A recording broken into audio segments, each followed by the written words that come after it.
Assalamualaikum warahmatullahi wabarakatuh dan salam sejahtera Saudara Menteri Nik Nazmi, Pak Duta Besar Dr. Indra Harmono Indonesia,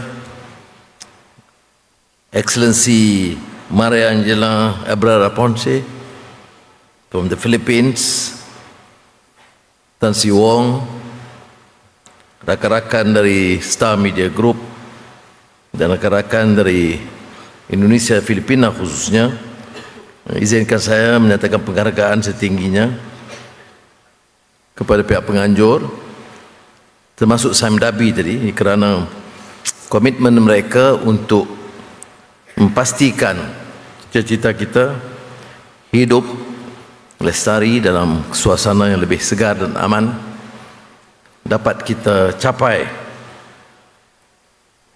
Saudara, seperti mana kita tahu, dalam dunia pasca normal ini agak mencabar, dan di antara cabaran terbesar adalah soal perubahan iklim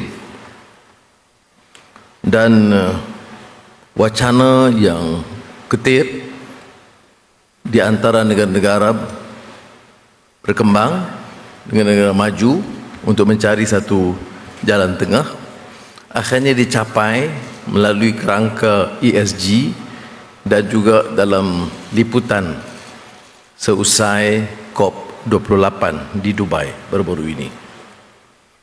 Excellencies, ladies and gentlemen, is an extremely challenging task. Of course, pious pronouncements and platitudes on the ESG. I realize the challenge during these post-normal times because climate change happens to be one of the core issues that we have to grapple with. Yes, there has been impressive, remarkable achievements in many areas.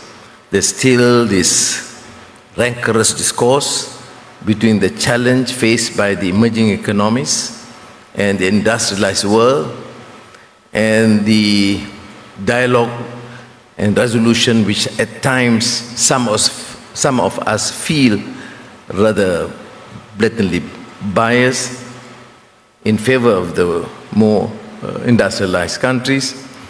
The commitment to support the endeavor, including sacrifices by the emerging economies, has not been that forthcoming. But notwithstanding all this, we in the emerging economy and the global south have to deal with this situation. And I don't think we are in the position to wait, because waiting means at our expense and our peril.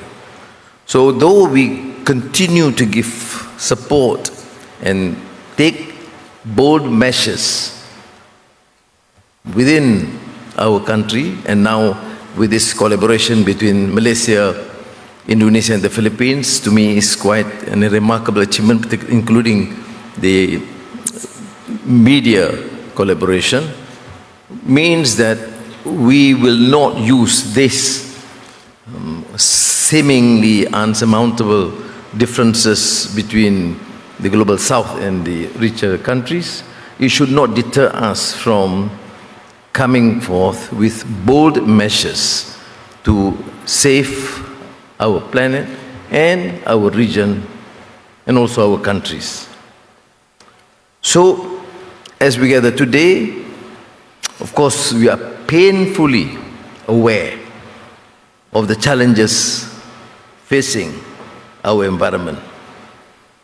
Hotter temperatures, more severe storms, and increased droughts. We in Malaysia have experienced this too. Unprecedented and, of course, a major challenge to our limited resources and the patience of our people, particularly in the rural areas, in the heartland, and also along our shores. 2024 has been regarded now as the hottest year on record.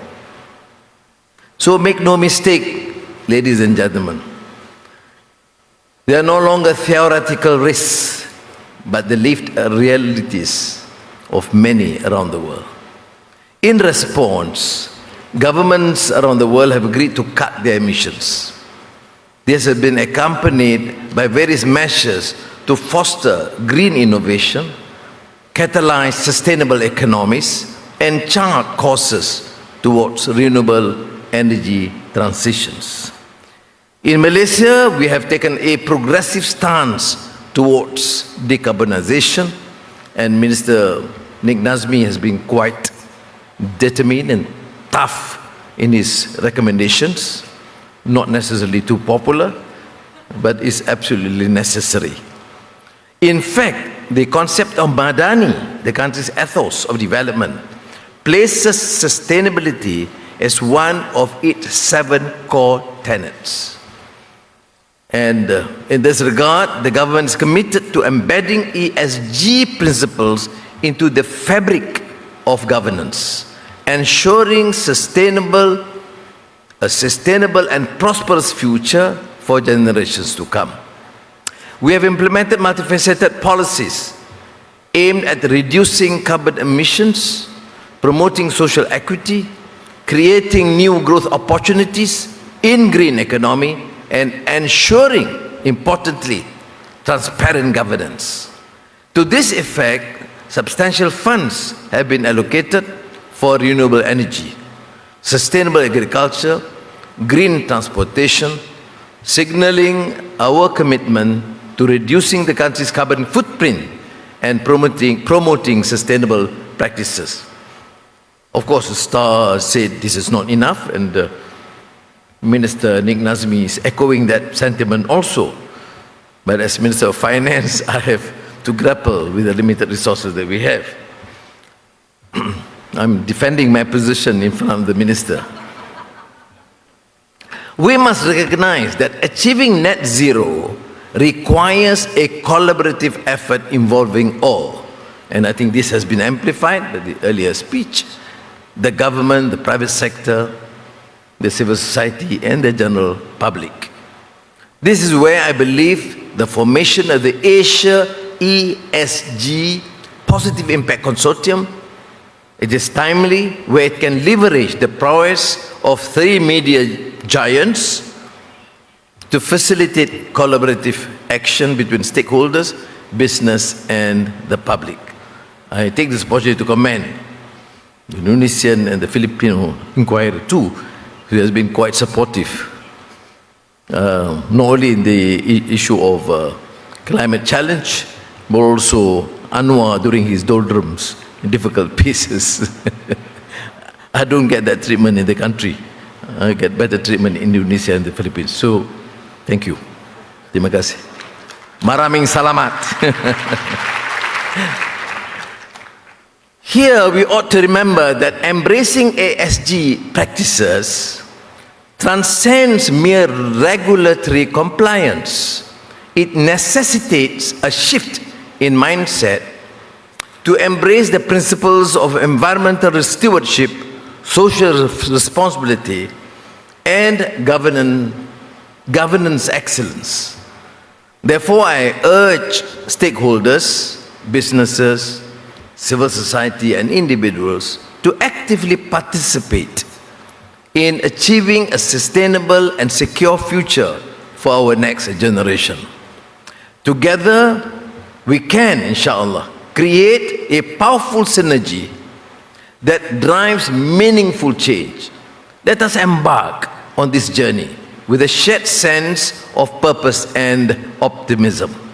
Jadi sekali lagi saya ucapkan penghargaan kepada rakan-rakan dari media, dari civil society yang bersama, dari peniaga dan pengusaha, dan dari masyarakat umumnya, kerana untuk menerjemahkan program kerangka ESG, ia memerlukan komitmen yang luar biasa.